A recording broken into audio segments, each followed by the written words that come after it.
Hi friends, welcome to Kalnenjakkaran channel. இன்றைக்கி எங்கள் ஊரில் செம்ம மழைங்க. நைட் டின்னருக்கு என்ன பண்ணலான்னு யோசிச்சுட்டு இருந்தேங்க.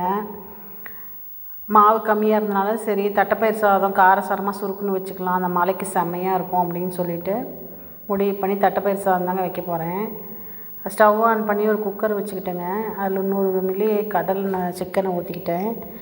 அதில் ஒரு 1/4 ஸ்பூன் கடுகு போட்டுக்கிட்டுங்க. கடுகு நல்லா பொரிஞ்ச பின்னாடி 1/4 ஸ்பூன்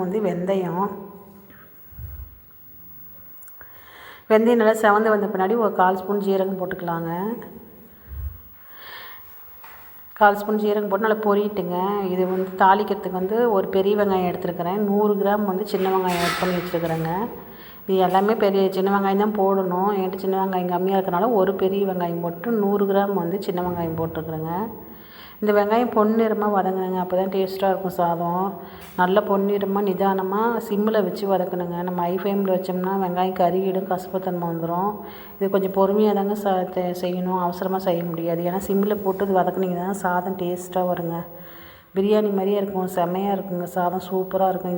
இது மாதிரி பொன்னிறமாக வதங்கணுங்க. இது மாதிரி வதக்குதுன்னா நம்ம சிம்மில் வச்சா மட்டும்தான் இது மாதிரி வரும். ஹை ஃப்ளேமில் வச்சோம்னா கருகிடும், டேஸ்ட் வராது. இது கூடவே 2 பச்சை மிளகா போட்டுக்கலாங்க. பச்சை மிளகா நல்லா வாசமாகவும் இருக்கும், கூட டேஸ்ட்டு எடுத்து கொடுக்குங்க. இது கூடவே 4 வரமிளகா போட்டுக்கலாம். 4 வரமிளகா கட் பண்ணி போட்டு நல்லா வதக்கலாங்க. 2 கொத்து பச்சை கருவேப்பிலை போட்டுக்கலாங்க. கருவேப்பிலை கொஞ்சம் இலசாக போட்டிங்கன்னா நல்லாயிருக்குங்க, முத்தலை போட்டதை விட. இது நல்லா போட்டு வதக்கலாங்க. இந்த மழைக்கு இது செம்மையாக இருக்குங்க. இந்த சாதம் நைட் டைமில் செஞ்சு பாருங்கள், சூப்பராக இருக்கும். நைட் டைமில் டிஃபனுக்கு எதுவும் மாவு இல்லை, என்ன செய்யுதுன்னு யோசனை பண்ணிகிட்டு இருக்கும்போது இது மாதிரி செஞ்சு பாருங்கள், சூப்பராக இருக்குங்க. தட்டைப்பயிர் நான் முழு தட்டைப்பயிரை வறுத்து உடச்சி வச்சுருக்குறேங்க.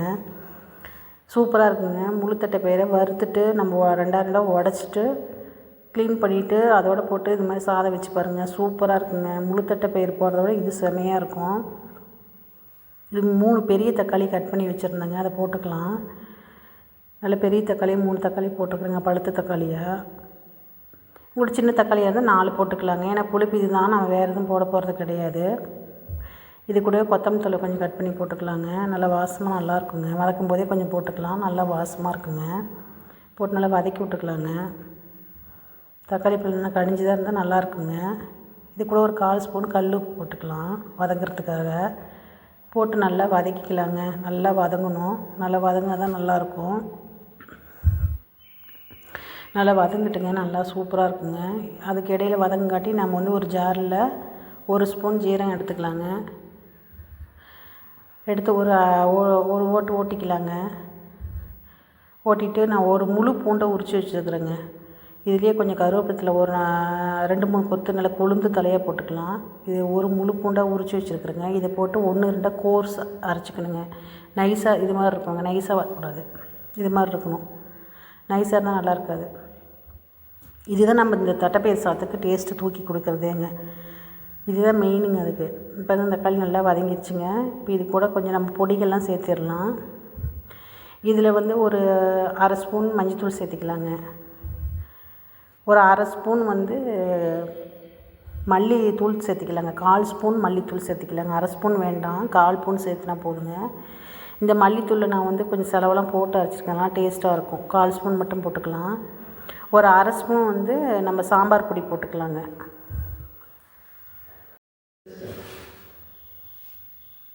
இதில் கொஞ்சம் பெருங்காயத்தூள் போட்டுக்கலாங்க. என் தட்டைப்பயிர் வாய்வு பொருள், அதனால் பெருங்காயத்தூள் போட்டுக்கலாம். போட்டு நல்லா வதக்கலாங்க. இது கூட ஒரு 1/2 ஸ்பூன் சாம்பார் பொடி போட்டுக்கலாங்க. போட்டு நல்லா வதக்கலாங்க. இது நல்லா இருக்குங்க. சாதம் நம்ம பிரியாணி மாதிரியே இருக்குங்க, சூப்பராக இருக்குங்க. ஒரு 1/2 ஸ்பூன் பாருங்கள் சாம்பார் பொடி நான் போடுறேன். இதெல்லாம் போட்டு நல்லா வதக்கலாங்க. இது ஈவினிங் டைம் தாங்க செய்யணும், சூப்பராக இருக்குங்க. காலையில் மதியம் செஞ்சால் உங்களுக்கு தண்ணி தாகமாக இருக்கும். நைட் டைமில் செஞ்சு பாருங்க, சூப்பராக இருக்குங்க. பிரியாணி மாரி இருக்கும். அது இது மாதிரி மழை டைமில் செஞ்சோம்னா செம்மையாக இருக்குங்க. நான் 1.25 டம்ளர் அரிசி எடுத்துருக்குங்க. 1.25 டம்ளர் அரிசிக்கு 3/4 டம்ளர் தட்டைப்பயிர் பருப்பு எடுத்துருக்குறேங்க. அதாவது தட்டைப்பயிர் வறுத்து உடச்சி க்ளீன் பண்ணி ஊற வச்சுருக்குறேங்க. 1 மணி நேரமாக ஊற வச்சுருக்குறேங்க. ஒரு 1.25 டம்ளர் அரிசிக்கு 3/4 டம்ளர் தட்டைப்பருப்புங்க. 1 மணி நேரம் ஊற வச்சுருக்குறேங்க. இதில் போட்டு நல்லா பெரட்டி விட்டுக்கலாங்க. இந்த நம்ம வதக்கி வச்ச மசாலா போட்டு நல்லா வதக்கி விட்டுக்கலாங்க. வதக்கி விட்டு நல்லா தேவையான நம்ம தண்ணி ஊற்றிக்கலாங்க. நல்லா வதக்கி விட்டுக்கலாங்க. இது வதக்கி விட்டோம்னா தான் நல்லாயிருக்குங்க. இது தேவையான தண்ணி ஊற்றிக்கலாம். இது உங்களுக்கு கொஞ்சம் குலைவாக வேணும்னா தண்ணி சேர்த்து ஊற்றிக்கலாங்க. நான் வந்து பிரியாணி மாதிரி இருக்கணும் அப்படிங்கிறனால, கொஞ்சம் ட்ரையாக இருக்கணுங்கிறனால தண்ணி வந்து நான் அளவாக ஊற்றுறேங்க. உங்களுக்கு கொலன்னு வேணும் அப்படின்னு சொன்னிங்கன்னா தண்ணி கொஞ்சம் சேர்த்து வச்சுக்கலாங்க. நான் தேவையான தண்ணி ஊற்றிக்கிட்டேங்க. இதில் தேவையான தண்ணி ஊற்றிக்கிட்டு ஒரு 5 நிமிஷம் கொதிக்க விட்டுக்கலாங்க. ஃபுல்லாக கொதி வரட்டுங்க. 5 நிமிஷம் கொதிச்சு பின்னாடி நம்ம வேணுங்கிற கொத்தமல்லி தழையை கட் பண்ணி போட்டுக்கலாங்க. தண்ணி ஊற்றி நான் வந்து ஏற்கனவே அரைச்சி வச்சுருந்தேன் இல்லைங்க, ஜீரகம், பூண்டு அதெல்லாம் அதில் போட்டுக்கலாங்க. இதுதாங்க இந்த சாதத்துக்கு டேஸ்ட்டுக்கு தூக்கி கொடுக்குமே. சூப்பராக இருக்குங்க. இது கூட கொத்தமல்லி தழை கொஞ்சம் கட் பண்ணி போட்டுக்கலாங்க. போட்டு நம்ம வந்து சிம்மில் வைக்கணுங்க. சிம்மில் நீங்கள் விசில் விடாமல் வச்சிங்கன்னா ஒரு 20 நிமிஷம் வைங்க. இல்லைனா ஒரு விசில் விட்டு ஒரு 5 நிமிஷம் சிம்மில் போட்டிங்கன்னா சாப்பாடு சூப்பராக இருங்க. ஏன்னா நீங்கள் ஃபுல்லாக விசில் விட்டிங்கன்னா அடி பிடிச்சிரும். ஒரு விசில் விட்டு ஒரு 5 நிமிஷம் வச்சுக்கோங்க, சரியாக இருக்கும். கடைசியாக கொத்தமல்லி தழை போட்டுக்கலாங்க. இந்த வீடியோ உங்களுக்கு இந்த வீடியோ உங்களுக்கு பிடிச்சிருந்தா லைக் பண்ணுங்கள், கமெண்ட் பண்ணுங்கள், ஷேர் பண்ணுங்கள், சப்ஸ்கிரைப் பண்ணுங்கள். இது மாதிரி ட்ரை பண்ணி பாருங்கள். நான் செஞ்ச மாதிரி நீங்களும் தட்டைப்பருப்பு சாதம் வீட்டில் ட்ரை பண்ணிவிட்டு எனக்கு எப்படி இருந்துச்சுன்னு கமெண்ட்ஸில் சொல்லுங்கள். இது சூப்பராக இருக்குங்க. இது பிரியாணி மாதிரியே இருக்கும், சூப்பராக இருக்குங்க. இது தொட்டுக்கிறதுக்கு ஊறுகாய் வச்சுக்கலாம், அப்பளம் வச்சுக்கலாம்.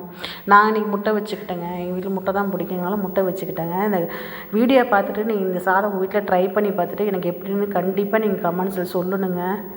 ஷேர் பண்ணி விடுங்க, எல்லாத்துக்கும் சப்ஸ்கிரைப் பண்ணுங்கள், லைக் பண்ணுங்கள். முடிஞ்ச அளவுக்கு லைக் பண்ணுங்கள், ஷேர் பண்ணுங்கள். எனக்கு இது எப்படி இருக்குன்னு கமெண்ட்ஸில் சொல்லுங்கள். இந்த வீடியோ பிடிச்சிருந்துச்சுன்னா லைக் பண்ணுங்கள். இதில் போட்டு நெய் போட்டு சாப்பிட்டோன்னா சூப்பராக அல்டிமேட்டாக இருக்குங்க. இது மாதிரி சுடுசாதத்தில் யாராருக்கு நெய் போட்டு சாப்பிட பிடிக்குன்றதை எங்களுக்கு சொல்லுங்கள். சூப்பராக இருக்குது. நெய் போட்டு சாப்பிட்டு பார்த்துட்டு எனக்கு எப்படி இருக்குன்னு சொல்லுங்கள். செஞ்சு சாப்பிட்டு பார்த்துட்டு எனக்கு கண்டிப்பாக நீங்கள்